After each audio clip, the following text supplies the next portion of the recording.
So His Krishnatma Prabhu serves as the ISKCON Governing Body Commission, GBC, and has served as chairman in 2014 and 2015.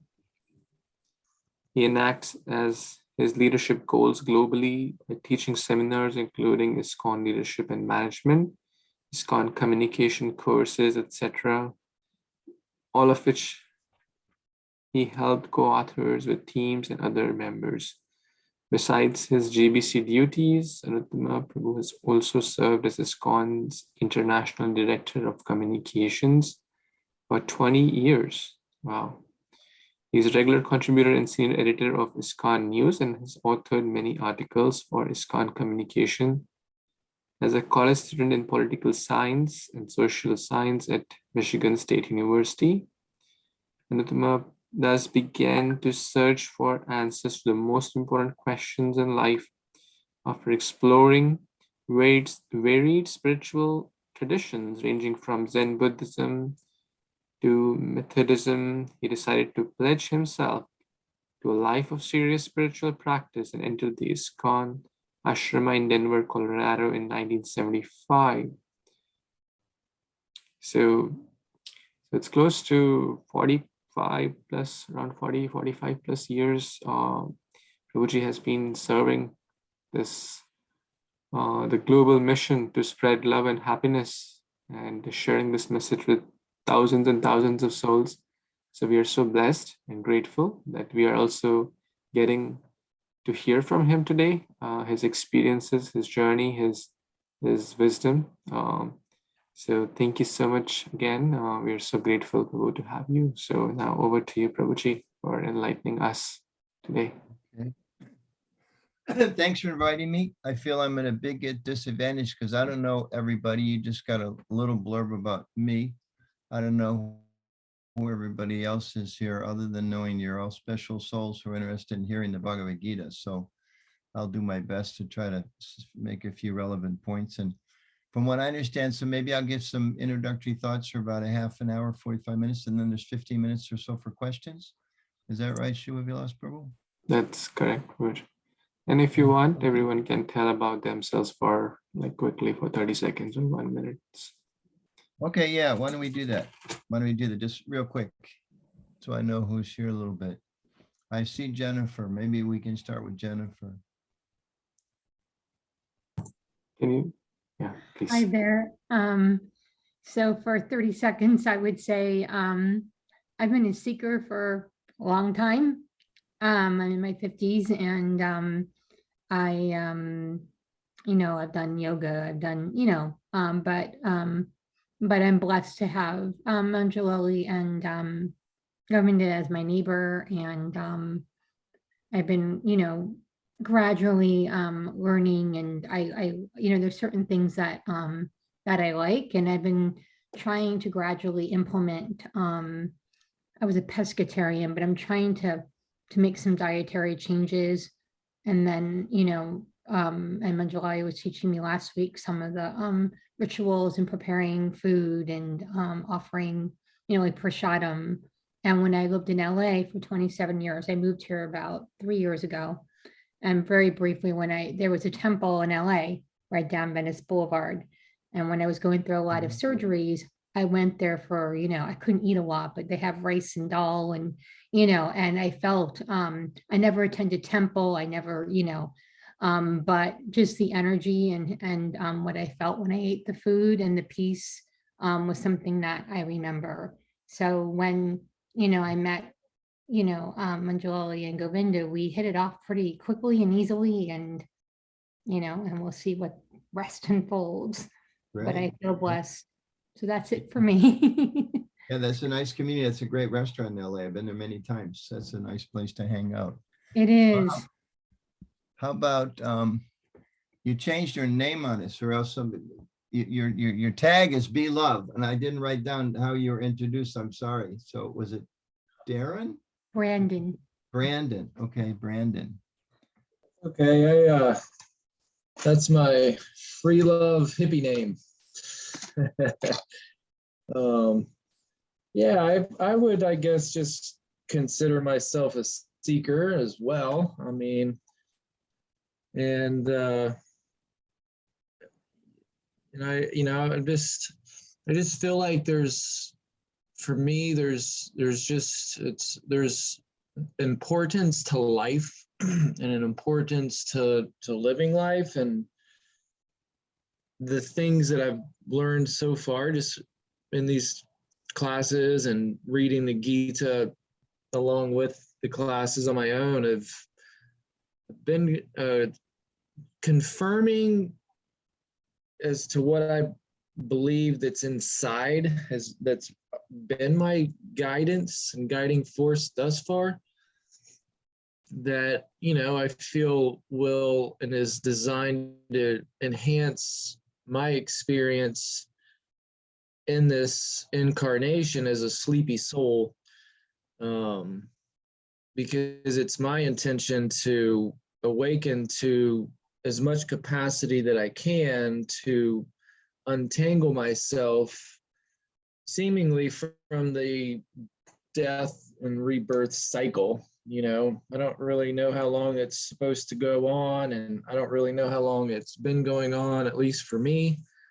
But if there's things that I can do here, now, and ongoing that,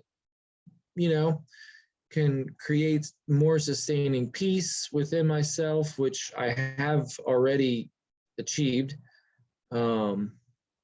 it giving me a sense that this life is more than just chance or happenstance or just some, like. Yeah, that's great. That makes sense. Yeah. That makes sense. Thank you. Thanks for sharing that. You're welcome. Maybe is Edna there? Edna's got the name, but no visage. Hi, yes, I'm here. Hi. Well, my name is Etna. I'm 32 and I'm here in Florida by myself. I would say I'm a beginner. I've just started questioning everything in life. So I just feel like I'm half universe and half world. So I'm trying to become whole in the universe part. So I'm just trying to learn as much as I can. Nice.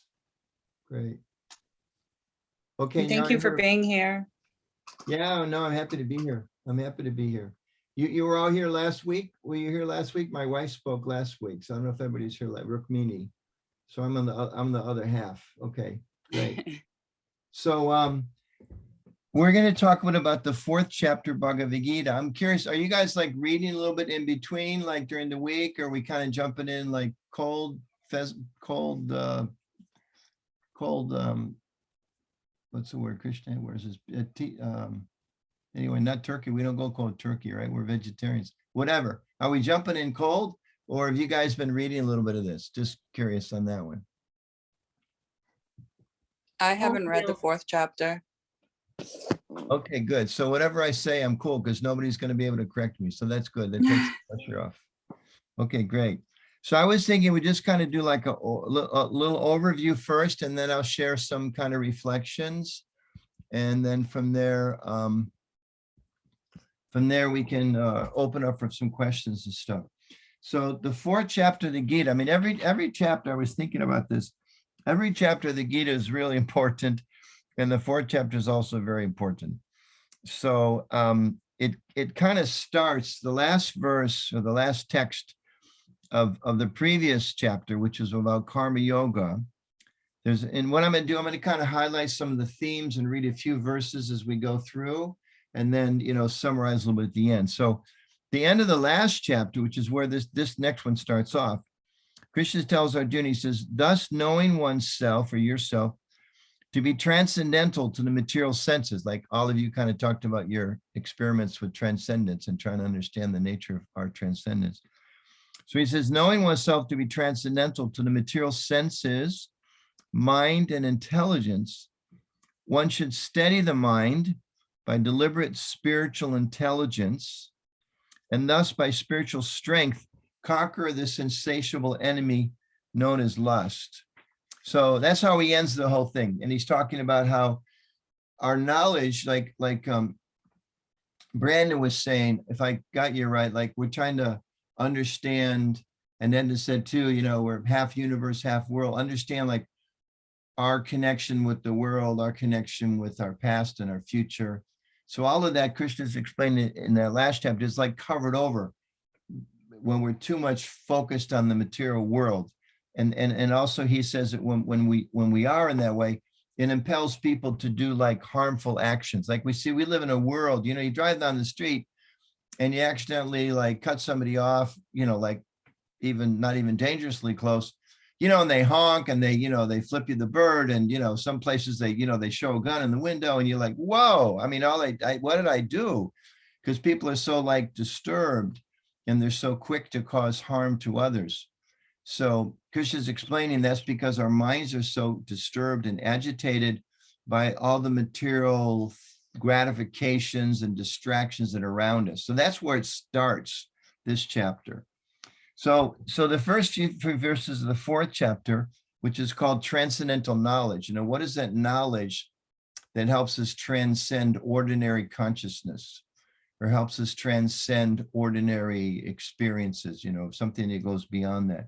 So the first four verses, Krishna just kind of explains a little bit about the history of the Gita and where, you know, where it started and how it was spoken and passed down according to the Gita, like thousands of years ago, maybe millions of years ago. And then starting around the sixth verse, Krishna actually reveals his own identity, which Prabhupada makes this comment a lot of different lectures about, you know, what good is hearing from Krishna if he doesn't know anything? You know, it's like, we all know people that like to kind of talk and rap on and on and on, but in the back of your mind, you know, like, well, this guy's life is a mess. Like, I don't know if there's a whole lot for me listening from them. I can be nice. I can do it out of compassion, but I don't know if there's a lot of benefit because all their ideas didn't really yield a whole lot of stuff, right? So Krishna's kind of saying like why you ought to maybe pay a little attention to me in these next verses. And these are maybe in one sense, these might be the most important verses in the whole fourth chapter. So I'll just read these because here's like Krishna says, hey, hey, Arjuna, you're struggling. And by the way, I'm God. That's kind of like what he says. Like I have some real, I'm representing some real transcendental consciousness here. So he says, although I am unborn and my transcendental body never deteriorates, and although I am the Lord of all living entities, I still appear in every millennium in my original transcendental form. So he's kind of, this is one of the first places the Gita is where he's kind of saying like, hey, there's a whole other reality. And I come here into this world to help you figure out that world. And then the next verse, he says, why? He says, whenever and wherever there's decline in religious or spiritual practice and a predominant lies of irreligiosity or, you know, harmful action is what he's really being saying. At that time, I just send myself. So he's saying whenever things get really screwed up, I come. And that's why I'm here. I've come here to try to like straighten things out. And then he says to deliver the pious or people that are like searching, people that are trying to understand higher knowledge. And he says, annihilate the miscreants. Now that's a whole nother thing because we understand in this age, Krishna also comes and he's just, his focus is to change the consciousness. There's not like in the Gita, there's this whole battle and so many people died. In this age, that's not the mission of Krishna who comes as Lord Chaitanya. He's just trying to change the mentality of people. But he says, I come to annihilate, you know, evildoers, deliver pious people, innocent people, and to reestablish spiritual principles. He says, I come to do that again and again. So he's kind of like putting in place, you know, why he's there.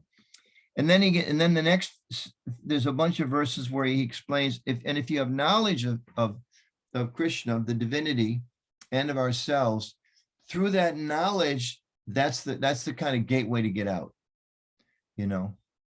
Haribo, there's your better half. Nice to see you. Hare Krishna. So we're just, we're up to 411, just kind of doing a little survey here. So did we lose Edna? Edna doesn't appear to be on my screen anymore. Maybe internet issues, she will reconnect. Okay. So 9 through 11, he kind of talks about how if you develop this knowledge, then you can actually be free.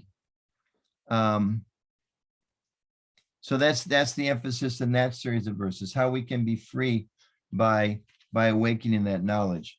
And then there's a series of verses how karma works. Although the previous chapter was entitled Karma Yoga, this talks a lot about how karma works and how it's really difficult, he says, to understand how we get reactions to things we do, what yields bad results, what yields good results, and ultimately how even good results aren't good because they mean we got to come back again.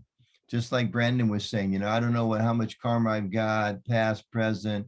So we may have some good karma, we may have some bad karma, which are like reactions that are stored up. But whether they're good or they're bad, they may commit us to like taking birth again. So that's where it's described as best we find out what kind of actions completely get us out. So then there's just kind of touching on some of the themes here, like verse 17 or text 17. He summarizes, he says, the intricacies of action are very hard to understand.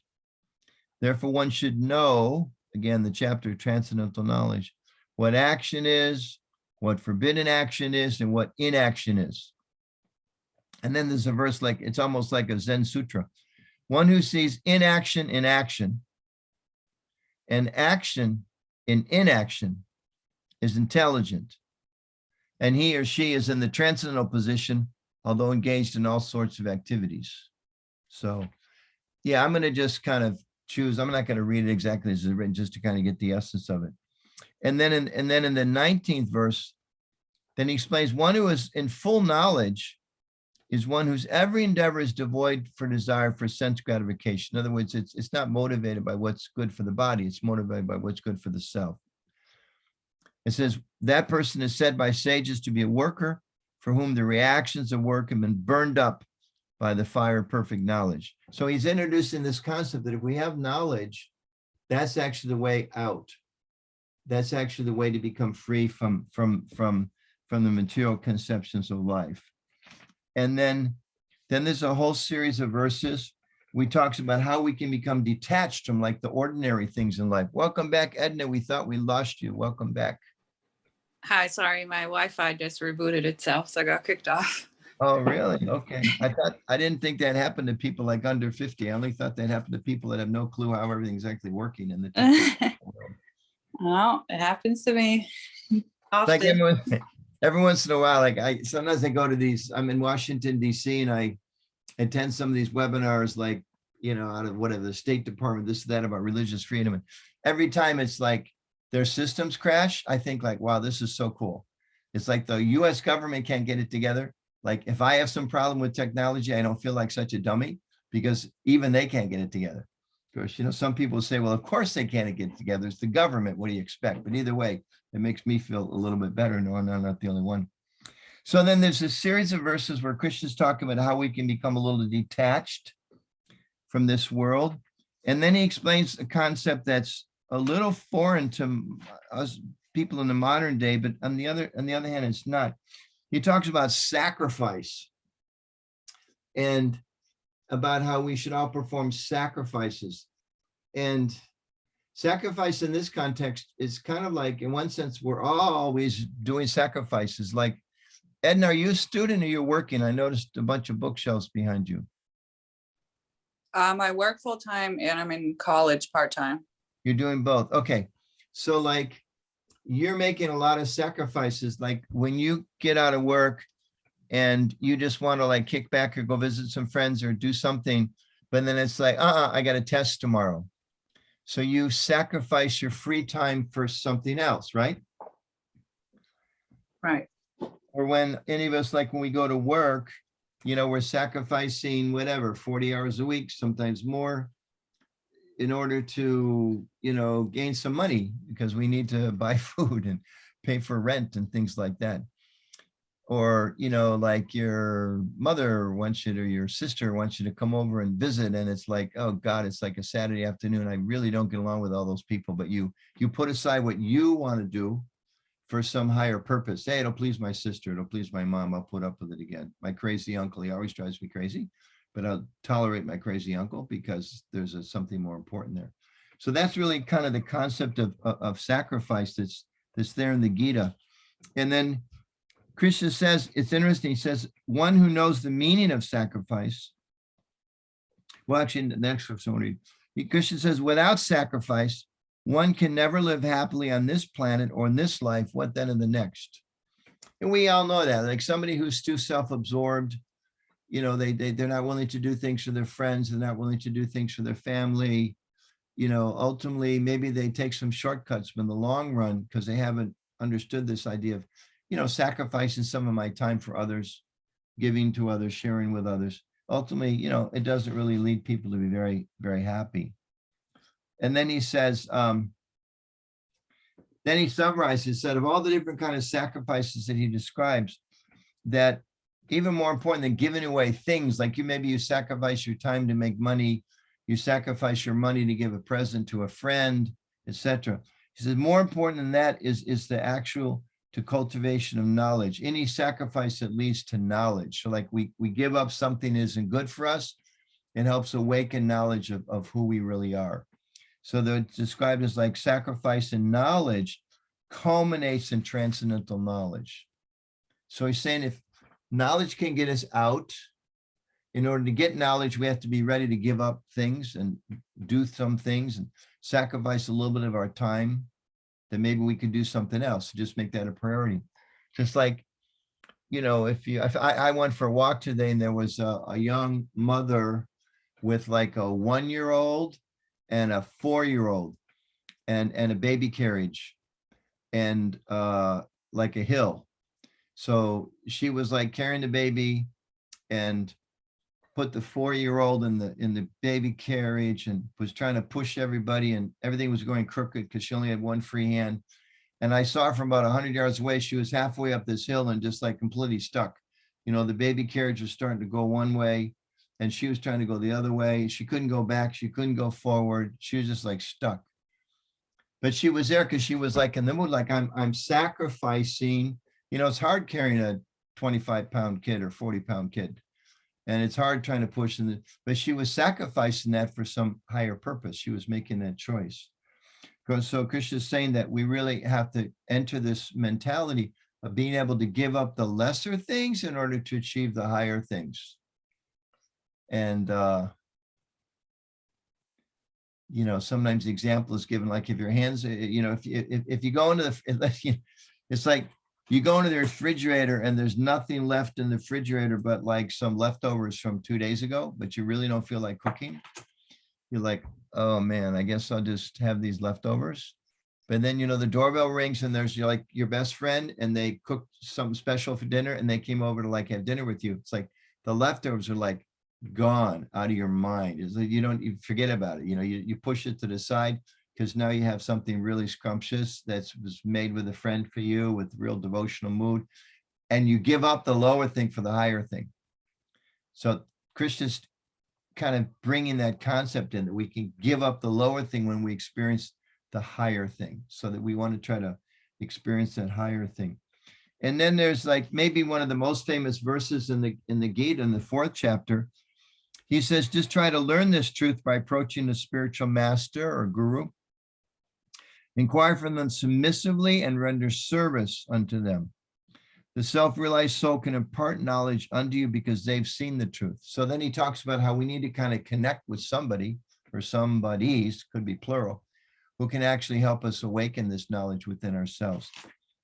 And then just a few more verses. The very next one, he says, and when you have attained real knowledge, you'll never again fall into illusion. When we've attained real knowledge, we'll never fall into illusion, because by this knowledge, you'll see that all living beings are but a part of the Supreme. He says, or in other words, that they're mine. So right now, because of lack of knowledge, we see everybody separate. We see some beings as threats to us. We see some people and beings as friendly. We see some as, you know, attractive. We see some as unattractive, etc. Because we're not actually understanding everyone's identity. So Krishna is explaining when we have real knowledge, we become free from this illusion of positives and negatives, and we see everything in relationship with their actual spiritual identity. And just a couple others here, the very last verse. Then he talks a bit about how knowledge really helps, more of this about how knowledge helps us transcend. And then the very last verse, he says, therefore the doubts which have arisen in your heart out of ignorance, because you remember in the beginning of the whole Bhagavad Gita, Arjuna is like confused. Oh, what should I do? I want to run away, but I can't. These guys are bad, but they're my family, so therefore they're good. I'm supposed to protect everybody, but then I got to harm so many people. And he just freaks out. He melts down in the middle of the battlefield. So then Krishna says, the doubts which have arisen in your heart out of ignorance should be slashed by the weapon of knowledge. So it's culminating this whole discussion on knowledge. Slash through your ignorance with knowledge. And then expression I really like, he says, armed with yoga, O Bard, stand and fight. So armed with yoga, empowered by this knowledge, stand and do your duty. And then I might want to read a little bit of, let's see. Here's one purport by Prabhupada, our teacher and the translator. He says, for want of sufficient knowledge, we are now covered with illusion. And therefore we think we're separate from Krishna. Although we are separated parts of Krishna, we are nevertheless not different from him. I don't know if you talked about this concept of qualitatively one with the divinity, quantitatively different. We're very small. The supreme energetic is unlimited, but we're the same quality. Sometimes you give the example like a drop of water is the same quality as the ocean, but size-wise, no comparison, okay? The bodily difference of the living entities is Maya, or not an actual fact. We're all meant to satisfy Krishna. By Maya alone, Arjuna thought that the temporary bodily relationships with his kinsmen was more important than his eternal spiritual relationship with Krishna. The whole teaching of the Gita is targeted toward this end, that a living being as Krishna's eternal servitor, eternal friend, eternal part, cannot be separated from Krishna. And the sense of being an identity apart from Krishna is called Maya, or illusion. The living beings as separated parts and parcels of the Supreme have a purpose to fulfill.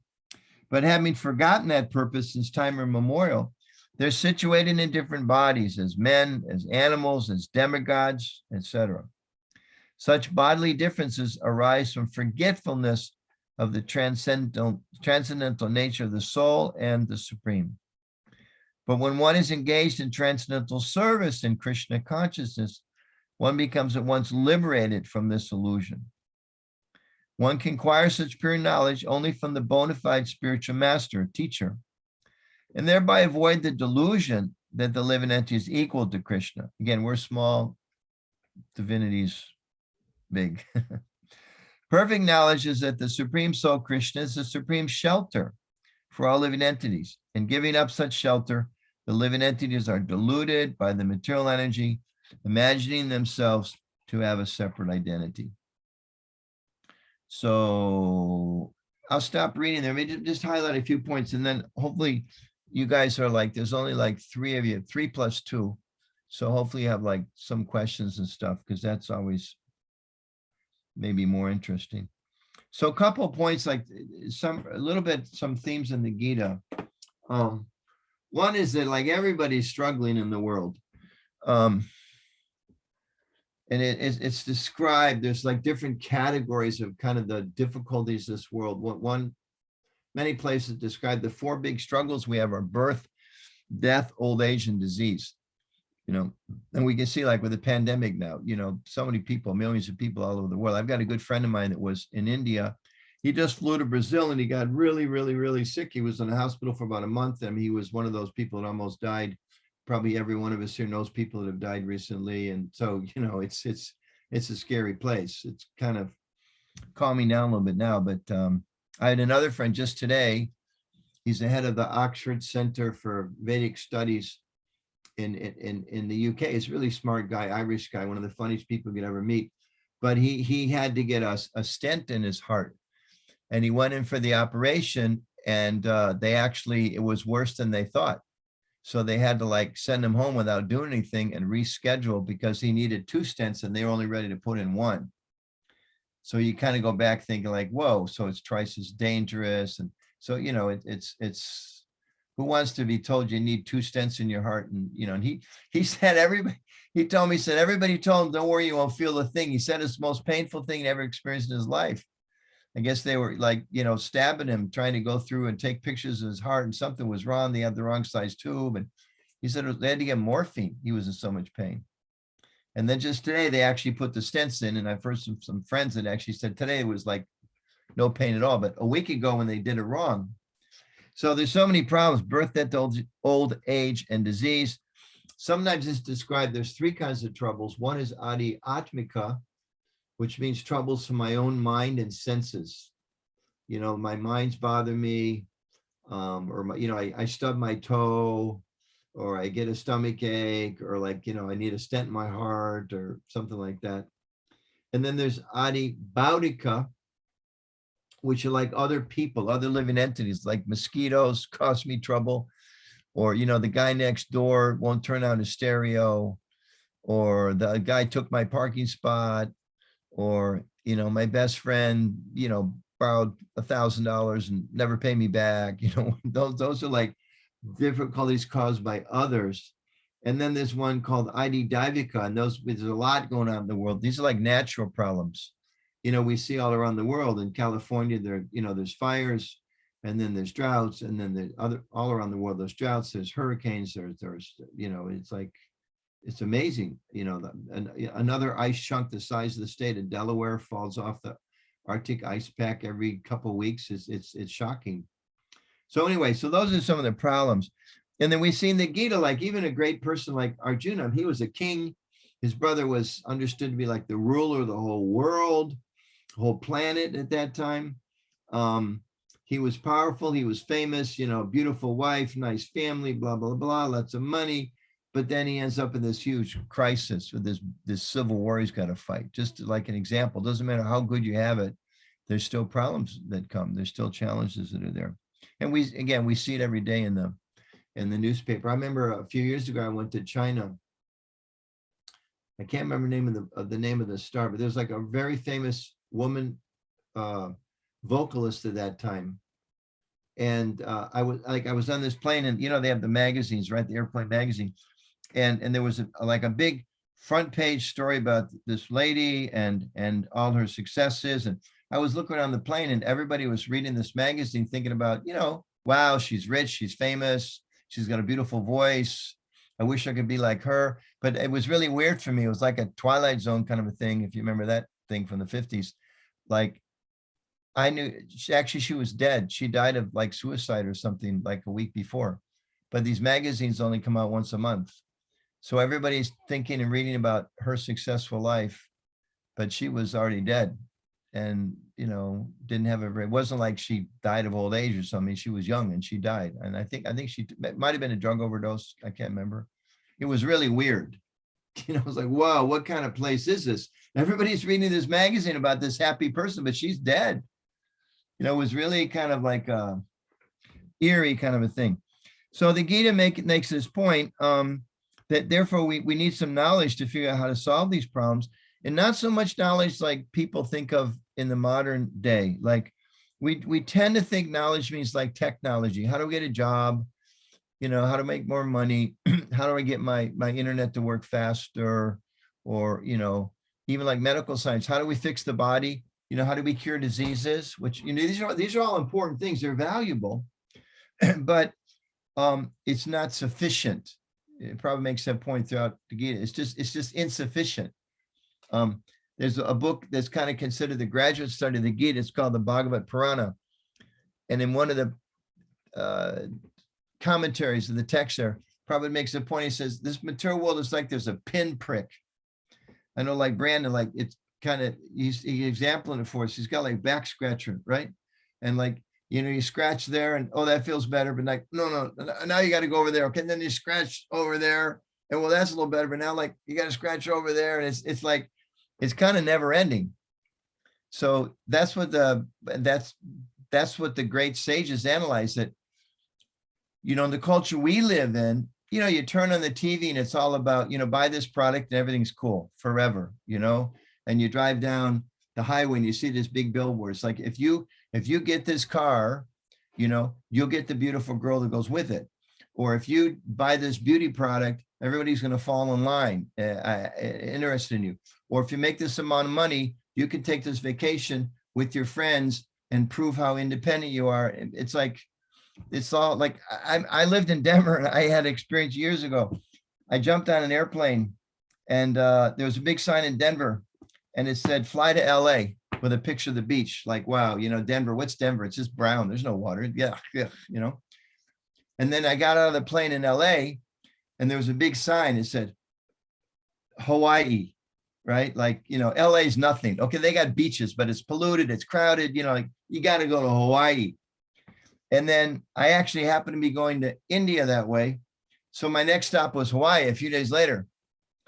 And I landed in Hawaii. There was a big billboard as soon as you get out the plane, Ski, Colorado. It was like, whoa, you know, it's like, you got to do this, but then this, and it's like, right. But I was like, but I started there and everybody there wanted to go there, who wanted to go here. Now you tell me go back there. You know, this is, again, it's like, kind of like, what's happening here? Right, like that old song, something's happening here, but you don't know what it is. Like, whoa, something's weird here. So then Krishna's explaining that, so in order to transcend this dilemma, we need to cultivate some real knowledge. And what's the knowledge? It's that I'm not the, you know, who I am. Who am I? You know, why did I pop into this place? You know, why are you guys in Florida? How, you know, or wherever you were born, you know? I remember my parents were, grew up in a little town called Grand Blanc, Michigan, which is now part of Flint, but it used to be like a little farm town. And my parents eloped. My mother was 18, my father was 19. And I remember as a kid thinking like, wow, this is really wild. Like whatever there was back then, 5 billion people in the world, and their perfect partner was born a block and a half away from them. That's just mathematically kind of phenomenal. Or like, in other words, are you sure there wasn't some better place, some better person, some happier situation? Why there? Why that's, you know, what, how do you know this is the best? And a lot of people, you know, naturally looking for what's the best thing, but we get a little frustrated by what we come up with. So what's the knowledge? I'm not the body. Basically, just quick summary, material things can't satisfy us. We need, like Buddhism teaches, Lord Buddha taught, the real problem is our desires. We desire stuff that's not good for us. When I was a kid, there was like, I didn't even know if they still sell, was something called Alka-Seltzer. It's like, if you have a stomach, eat too much or something. There were these great ads. This guy like sitting on his, they had a whole series of them. This guy like sitting on the edge of his bed, just looking horrible. Some dumpy looking guy, but just, you know, funny kind of a personality, sitting on the edge of the bed. And he's just saying, I can't believe I ate the whole thing. I can't believe I ate the whole thing, you know, suffering like anything, you know. Then they added like, well, take Alka-Seltzer, you know, it'll make your problem go away. But the problem is he ate the whole thing. Why? Because he couldn't check his desires. I saw a funny little video today. Shuba, maybe you saw it, of like 2 minutes, like somebody feeding a monkey. The monkey, they give him a biscuit. He takes the biscuit. Then they give him another one. He takes the other one. Then they give him the third. He takes the third. He starts like he's dropping these things all around him. He goes on for 2 minutes, and he's trying to keep them all. And then they give him another one, and then they give him a banana, and he drops everything, and he's looking around like, who's going to come take it all away? And it was just like, whoa, this is like human life. It's like more and more and more. I need more. I want more. Gimme. But it doesn't satisfy us. It doesn't satisfy. So that's what the knowledge is, that ultimately, you know, we want to be peaceful. We want to learn to be undisturbed by the good and bad of this world. There's a verse in, I think this same chapter says, when one has knowledge, his knowledge lights up everything like the sun coming up in the darkness. You know, wouldn't that be wonderful? That's so much knowledge, as if the sun's coming up in the darkness. And then, you know, Krishna says we can gradually awaken this by the process of cultivating spiritual life. And then the very end of the, just jump ahead, 18th chapter, whenever, 14 weeks from now, when you get to that, at the very end, in Prabhupada's purport of a famous verse, 1866, he summarizes, he says, don't fear, don't hesitate, and don't worry. Don't fear, don't worry, excuse me, don't fear, don't hesitate, and don't worry. Just go for it. Go for the knowledge. Don't be too distracted. and Krishna will help. One final thought, Prabhupada says that for every one step we take towards Krishna, Krishna takes 10 steps towards us. I always thought those are pretty good odds. You know, a lot of people out there gambling these days are becoming more and more popular, but 10 to 1 odds in your favor. That's pretty good. So maybe we'll stop there. There's about maybe 15, 20 minutes or so. If there's some questions, and we can have some discussion. And I hope that was relevant for you guys. Sometimes it's hard to talk to people. You don't really know them very well. You're not quite sure where they're coming from, but hopefully that was a little helpful. Thank you.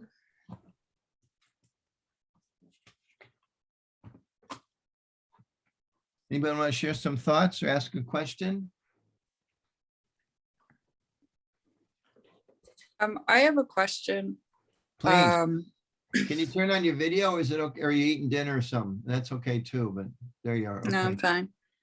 Going back to like this, like making the sacrifices from the beginning, is there like a boundary to sacrifices? Because I know, for example, when they say that you have to forgive someone for yourself or whatever it is, however that saying goes, but what if they like hurt you?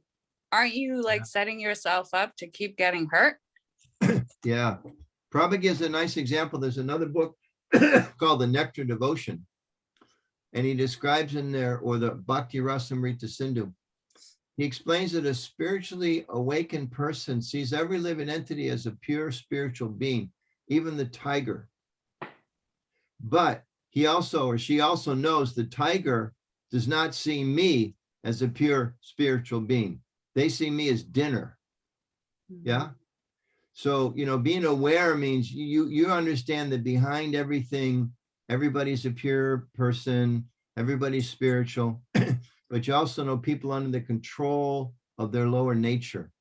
So we can't be naive about that.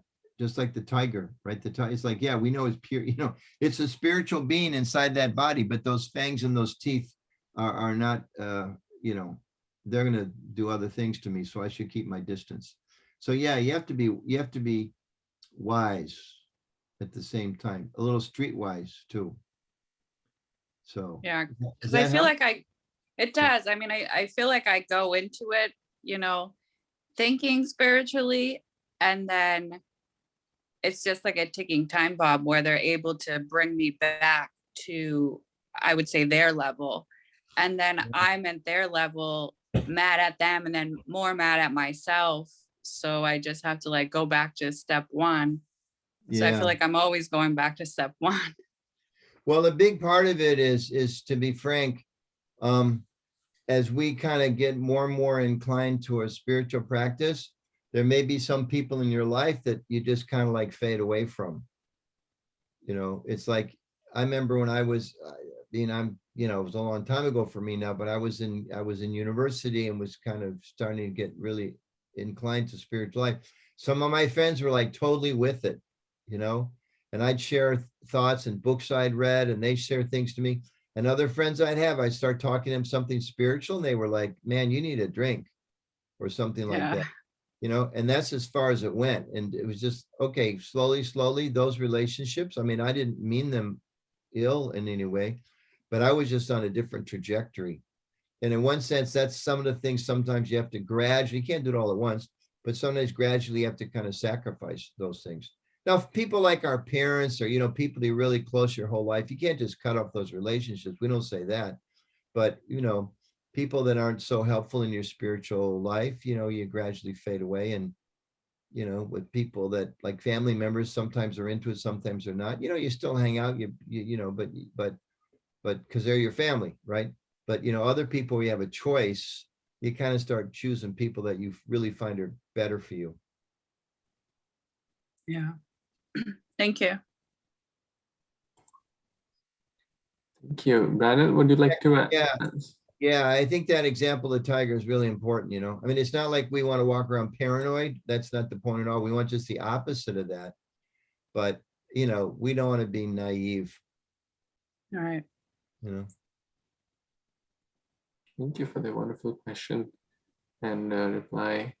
Brandon, would you like to answer? Sorry, ask your question or comment?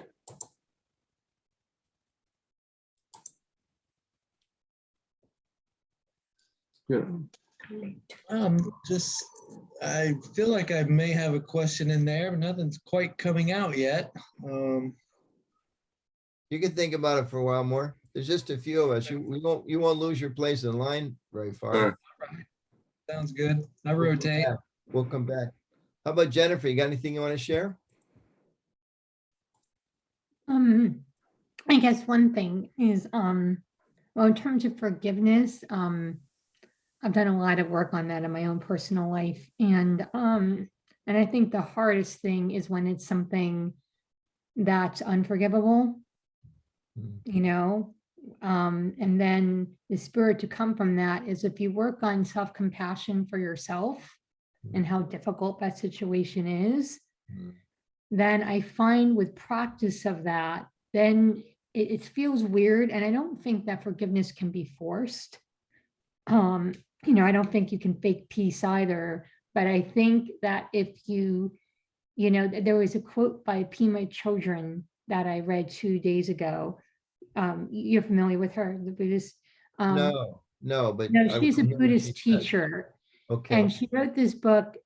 She has a lot of quotes, and there was this quote that said, you know, if somebody, I forget how it said, I'm not going to say it as eloquently, but basically the gist of it was, if somebody hurts you, you can either, you know, fruitlessly yell and scream at them, or you can redirect your attention and pivot towards yourself. And you can tend to the fact, this is what it said, if someone puts an arrow in your heart, rather than, if someone puts an arrow in your heart, rather than fruitlessly yelling and screaming at that person, you can instead direct your attention inwards, deliver self-compassion, and go and tend to the fact that there's an arrow in your heart. That would be in some ways better spent. Yeah, And what's absolutely. interesting is as you do that, then it can't be forced, and it can take forever and maybe never happens, but as you give compassion, like as I give my compassion to myself in a very difficult situation, what can happen is that you have the compassion for the other person. It can get to a point where it depending on the situation, you have compassion for them as well. So it's kind of this thing where, and sometimes it's also, and I used to think if you forgave someone, you let that person off the hook. But that I don't think is what forgiveness is. I think it is so that you don't become embittered. So you don't carry this thing.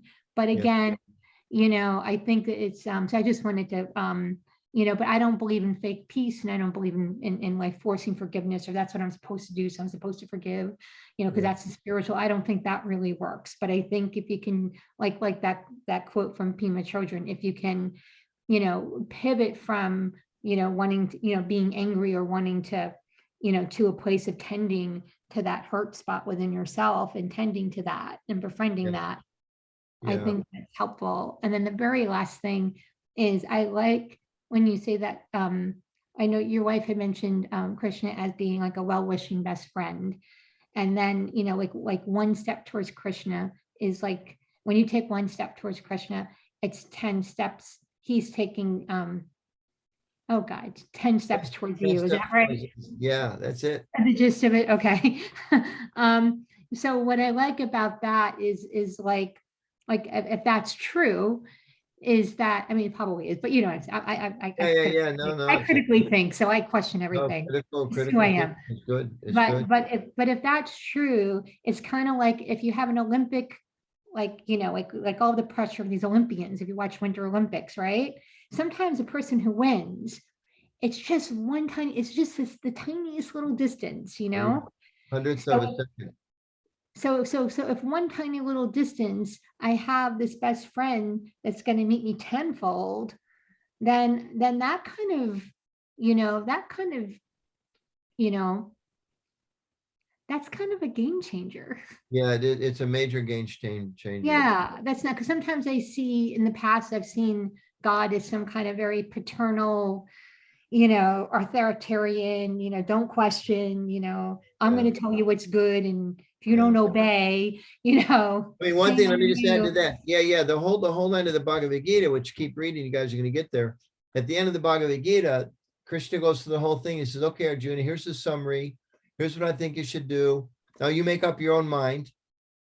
And Prabhupada says in the commentary, says Krishna was ready to repeat the whole thing to him all over again if that's what was necessary. And again, the end of the whole thing is not like, okay, what you have to do this. It's like, this is my advice. What do you want to do?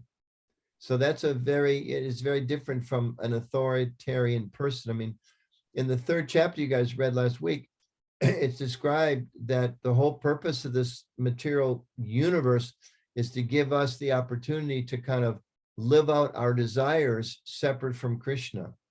So like some of the Western traditions, they kind of have this idea like, okay, God's a person, and if you don't do what you're supposed to do, you get cast into the lower regions forever. But the Gita is very different than that. The understanding is that there is a place we're from. We're kind of like in our heart, we're hankering to get back there, even though we don't know what it is. But this whole universe, and this is kind of like innumerable planets and 8 million species of life. And you want to fly, great, you can be a bird. You want to swim, you can be a fish. You want, whatever you want. It's like, but that the whole universe is created just for us to kind of have like this big playground. But in the ultimate sense, we realize, well, yeah, but my best friend is back there. And what I really want to be is just with my best friend. So that's kind of a game changer, That's a game changer. I'll mention one other comment, if I can, just reflect on what you said earlier. One additional thing in light of this chapter we just read, when people hurt us or have hurt us in the past, another thing we can add to all the nice things you said about understanding forgiveness and kind of using, how do we heal ourselves? Another thought we can ask ourselves sometimes is, what was I meant to learn from this? Yeah. Or what did I learn from this? Like Edna's question, okay, I just, I walked in with an open heart and open arms and embraced a tiger and got burnt. Okay, what did I learn from this? Okay. Or, I mean, some of the realities and stuff we deal with, we sometimes we have relationships with people that minimize our worth or try to minimize our own sense of self-worth. And to come out of that, not thinking like, well, I don't have any worth, because that's a lie, but to come out of that realizing that, I can be influenced by people in ways that I can actually even hurt myself. So what I learned from that, okay, I learned that, I got to be a little more careful, a little more selective who I hang out with, and not just assume that, every nice guy or every pretty girl or this or that or rich, whatever it is, like everybody seems to be, likes what I like in Florida is going to be a good person, because they're not necessarily going to be. And that we just become a little more cautious, that we're super open and friendly and supportive and want to give to others, like sacrifice, like Edna was saying, but at the same time, learn from it that we need to be selective too. Discernment, yeah. Yep, discernment, yeah. Yeah. Boundaries, yeah. Thank you. Yeah, you're welcome. Thanks for sharing so many nice thoughts. Did Brandon? Can I have a ask? question? Yeah, was that Edna again? Go for it. It's first Hi. come, first serve. I know that we'll get to this later, but in what part does he tell Arjuna what to do? In what part does he tell him what to do? Yeah. Well, he's kind of gradually tell him all along, but what's interesting, and he's kind of like, the first thing he tells him is, hey, you're not the body. So kind of like, you slap somebody, like one of those movies, they slap you in the face, wake up, this is like, we got a serious problem here. Don't space out on me here now. We got a problem. That's the first thing. And then he starts talking to Arjuna about what his duty is, because he's a king, he's a warrior, he's like he's like a military leader, he's got a responsibility. It's like, act on that. And then he gradually starts telling him, what you really need to do is you need clear knowledge of what's the best thing for you. And then he brings them all the way around. And at the end, what he really comes back to is what really matters, Arjuna, is your intention. We hear a lot about intention these days, What really matters is that whatever you do, okay, so you're a warrior, somebody else is a mathematician, somebody else is a teacher, somebody else is a musician, somebody drives taxis, somebody's a, you know, banker. Doesn't matter. Whatever you do, change your consciousness, and ultimately he teaches, do it in a spirit of bhakti, which is do it in a sense of that sacrifice we talked about earlier, but he refines it. It goes from sacrifice to love, right? Like this woman I saw walking around the pond, this pond where I walk around today. I mean, you know, she's carrying a one kid. And I mentioned something. I just walked by. I've never met her before. Just, you know, it's a narrow path you walk by. And I told her, I said, well, you've got an armful. And it was very interesting. Her response was, yes, but it's worth it. You know, which was like, in other words, it was really clear. Yeah, I love these kids. It's not a burden for me. You know, I'm the mom and these are my two little kids. This is not a burden. So that's really like bhakti or devotion, which is what ultimately Krishna talks about.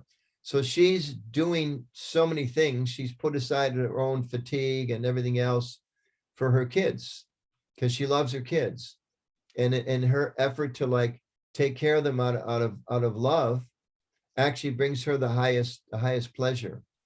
So that's kind of the ultimate where Krishna tells Arjuna at the very end, he says, look, you know, you happen to be a warrior and you're in the middle of this battle. So you fight for me. You should ultimately fight because that's what needs to be done. And the message there is that whatever we are, you know, whatever our propensities may be, our abilities, our job, our, you know, our status in life, whatever it is, to learn to do that as an offering of love for Krishna. So that everything, and that's, we talk about transcendental knowledge. That's ultimately what it describes as being transcendental. It means doing it out of love. And Prabhupada gives this example again of just like, you know, a mother that loves their child, they do so many things, and some of it, you know, I mean, somebody brings some strange baby to me and says, you know, can you change his diapers? Like, well, no, thanks. I'd rather not. But to the mom, it's an act of love to clean the diapers of that child, and she gets pleasure out of it because of the relationship. So, you know, it's like a mundane example, but it's kind of giving the point that in the same way, whatever our situation is in life, you know, we can cook for Krishna and we can listen to music for Krishna or for the divinity, whatever our conception is of that at this point. You know, we can decorate our home in a way that reminds us of spiritual things. Like I'm sure all of you have like some pictures and stuff here and there in your home that like remind you of that spirituality. And Prabhupada gives the example again of a mother. He talks about how the mom, if she sees like something that belongs to her child around the house, whatever, their shoes, you know, their peanut butter they left on the plate, you know, they feel some emotion. Just those things remind them of their child, you know. And of course, we know, I mean, these days, sometimes, generally mom and children relationships are pretty great. This is sometimes not, but this is like, you know, the ideal. So it's described, that's like a reflection of what the soul's relationship is with Krishna. So we want to get to that point.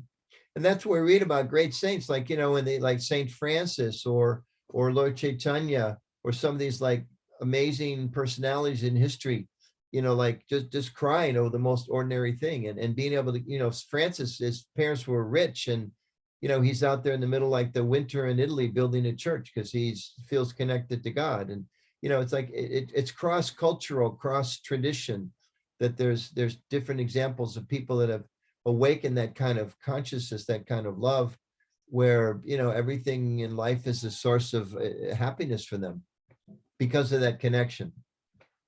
Is that okay, Edna? That makes sense? Yeah, it makes perfect sense. Thanks. Okay, you're welcome. Brandon, what do you think? You want to go for it? We're almost wrapping up here. You got anything, or you can save up 2 for next week if you want. Yeah, I mean, I just like overall, I just feel like I'm in a pretty powerful place of grace and trying to understand my life, like all things up until this point. And, you know, one part of me feeling like I have been overtaken by an evil spirit that has taken me away from God and has taken me and really turned me upside down. And as I look back at my life, it's like, who am I? Like, why were those decisions made? Like, why was that energy present? Why are those the experiences that I had to go through? And it's seemingly left me feeling like my life has been hijacked. My sexuality to a degree has been hijacked. There was a part in the chapter, and you mentioned it, and I believe this has to do with sacrifice. It's like, Edna mentioned it, is, when we have to walk away from our family or friends, and I had to walk away and was forced to walk away from my daughter. I haven't, from being a full-time legal guardian to no guardianship, like that was a profound and traumatizing experience. And then to read that, that person is eligible for spiritual liberation if they can handle that pain, so I feel like I'm in a state of grace right now, because if it's self-actualization or self-realization, and saying, who was I in this past, and who is making these decisions? And I didn't, for a while, coming from making myself give myself time for others, to not giving time for others, and being very selfish and being very self-absorbed, or being in an energy that I didn't even like me, so I feel different about me now. But I'm just in this rinsing and purging and washing myself of this experience that's been predominant in my life, to where I am now, and being like, okay, and all of these teachings so far have just, to me, are profound, so I'm just kind of in this little, still not so much of a limbo, but like, I feel that there's distance from me, from that place that I speak of, that this energy that I believe had me. I'm still working it out of my body, but yeah, does that kind of make any sense? No, it makes a lot of sense. In that verse that we read in the very beginning, Arjuna asked Krishna, he says, why what forces that one sometimes does actions even against their will? So when you talk about, feeling I was like under control, or, kind of this sense, like, who's me? I mean, there's stuff I did, there's things I feel, there's things I want, there's things I know I don't want. I'm kind of torn. And that's the Gita pretty much starts at that point, that we are a spiritual being, but we're being torn and we're being pulled by the winds of material energies, by our body, by our mind, by our past karma. And that little by little, step by step, we can undergo like purification. It probably gives examples like unpeeling. There's like, the soul is there, but there's layer upon layer upon layer. But we gradually kind of, unpeel those different conceptions of who we are. And then we come up with we gradually see who we really are. And all along we become a little stronger in dealing with the waves. Sometimes it's described, the material world is like the ocean, it's like in the middle of the ocean and it's tossing you. Or other places it describes as like a forest fire, like wherever you run, there's fire. It's a pretty challenging place. And, most people in the world, you ask them, how you doing? I'm fine. How you doing? I'm great. I'm cool. I'm, and I remember I had experienced not the last job I had, when I was starting to kind of get interested in spiritual life, and I had a bunch of friends. I was an undergraduate, Michigan, and I remember like going to this bar with a bunch of friends. This is before I later became a bartender. I was just a student, and you go on and you party, and you get drunk and you have a good time with your friends. But I was starting to realize that everything that people said was such a good time wasn't such a good time. So I remember I was sitting with like, 10 friends all around the table and, great music and the lights and flashing. And I remember I leaned over to this one woman, her name was Rosemary, who was just a friend, like just a group of friends. I didn't even kind of like romantic relationship, just friends. And I just leaned over to her, like music's blasting, right? You can't hear a thing. But I'm looking around the room at all of these people that I could tell were kind of pretending they're happy, but they really weren't. And I just said to her, I said, isn't life a bitch? This is like a Saturday night party, 11 o'clock, everybody's a little high, everybody's smiling, laughing, and really, wearing their best clothes and quote, feeling good. But I was kind of seeing through the veil. And I said that to her, isn't life a bitch? And she just started to cry, and it was like, whoa, it's not just me. I'm starting to think I'm going crazy because I'm starting to see like there's something wrong here. There's something wrong. Like the band's looking really like happy, but whatever percentage of band members they're going to die of an overdose, so they're not all happy. And these girls are looking really happy, but then you read about on campuses, women they get doped and they get raped, and it's like, whoa, that's pretty dangerous. Or you read about people, wow, this guy's looking like he's really doing good in school, but then he commits suicide because he's stressed out. Now these are like harsh examples, but underneath it all, underneath, I mean, you do the numbers. What percentage of people commit suicide? What percentage of people are the victims of violent crime? What percentage of people go bankrupt? What percentage of people have drug addiction in their, like, whoa, everybody's struggling. So for your feeling like getting tossed around the waves, that's like the first major step in waking up. It's like most people just want to stay asleep to one extent or the other, but when somebody's like, whoa, and a huge part of it is a little bit of a leap of faith. And this comes through, hearing and little, spiritual association, all that. There's this huge leap of faith when we start thinking that, there actually might be something else. There, like Edna said earlier, well, maybe it was Jennifer. I think it was Jennifer. So, well, maybe, and, like if Krishna, like, that's fine to think like that. Well, maybe it's true. Maybe there's something, because if we start being able to say, maybe there is something else, then we can start honestly looking at what's happening now. And most people cannot be honest about what's happening now because they don't know there's anything else. So you ask them, how you doing? I'm fine. How's everything? Oh, it's cool.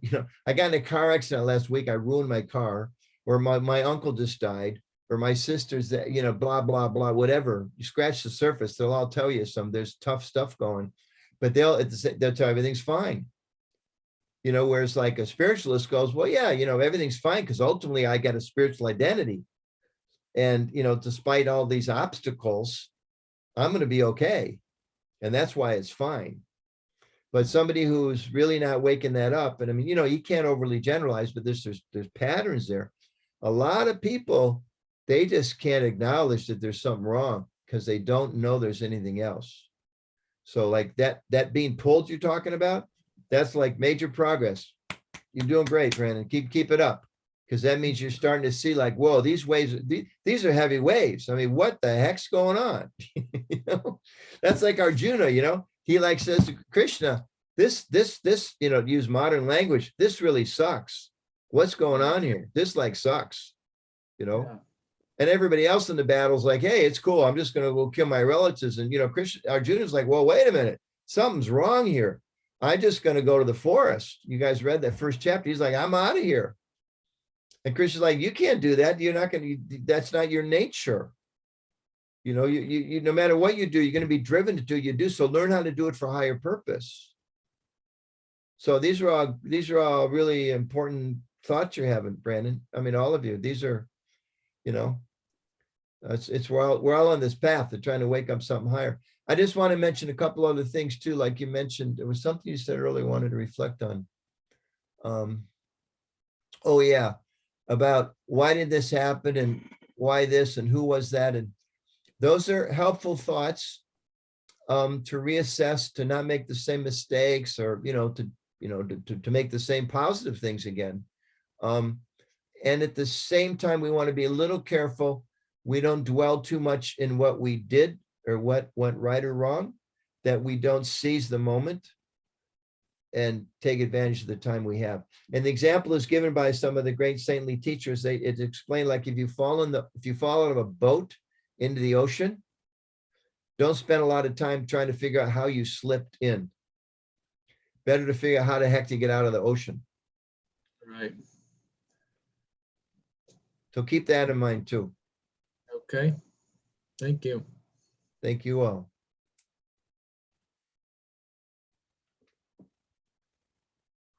Should we go one more round, or we're cutting in everybody's time for other more practical things that we all have to also balance in our lives? Eddie, got anything else? No, I think I'm okay for right now. Okay, If you don't mind, can you tell Rukmini I said hello? sure, sure. Yeah. You know her just from last week or from before? No, I watched the documentary film, so I saw her in there, and then I just met her the other week, and then I started following her and reaching out to her on Instagram, so we've been Nice. talking a little. Oh, great, great. If you guys want to watch a nice video, you can look this up. It's available. I think you just go on, if you just look on YouTube, I think, Joy of Devotion.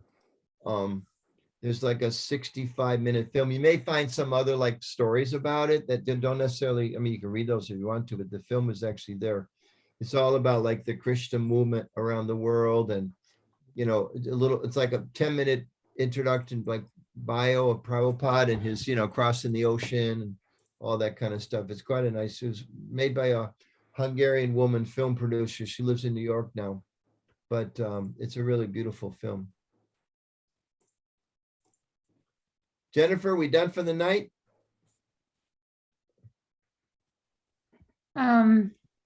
Anything else you want to say or ask? Well, I want to express my gratitude for, being here and for listening to everyone and all your, knowledge. It's really helpful. And it takes time for me to kind of assimilate everything. And Yeah. so I'm me still too. kind of in, rest and digest mode. So, yeah, Rest and digest is good. yeah. That's why Prabhupada said, like, our process of bhakti, it's chanting, which includes also hearing and discussing, chanting, dancing, and feasting.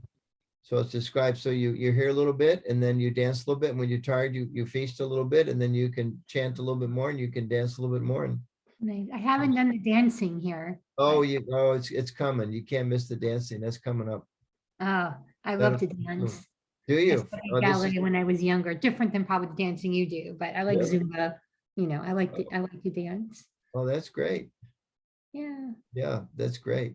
that'll be neat to experience. I haven't So- experienced, I've done the chanting, and Yeah. I've been blessed to have some of Govinda's Manjalali's prasadam, Fantastic. but not the Okay, dancing. so you got a lot to look forward to. You'll have to Thank you get again. Jennifer to some kirtan where she can dance. Sure. Get Gauravani down there sometime or something, Yeah, we should. You should also visit us again. Yeah, we hope to. We hope to before too long. We'd like to come down. Yeah.